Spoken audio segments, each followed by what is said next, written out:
bonge la mtu. Kubwa ni Yanga Afrika imeendelea kujichimbia kileleni mwa ligi kuu ya kandanda Tanzania bara Vodacom baada ya hii leo kuibugiza mabao manne kwa bila Stand United katika mchezo uliofanyika kwenye uwanja wa Taifa jijini Dar es Salaam.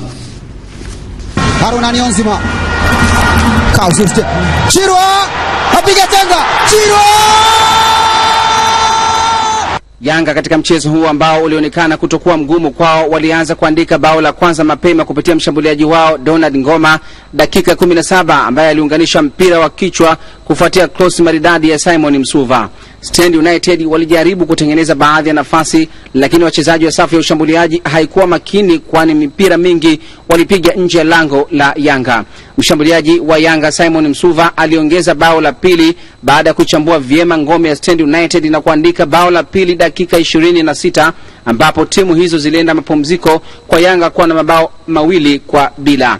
Kipindi cha pili kilianza kwa kasi ambapo Yanga waliongeza bao la tatu ikifungwa na Oben Chilwa dakika moja tangu kuanza kwa mchezo.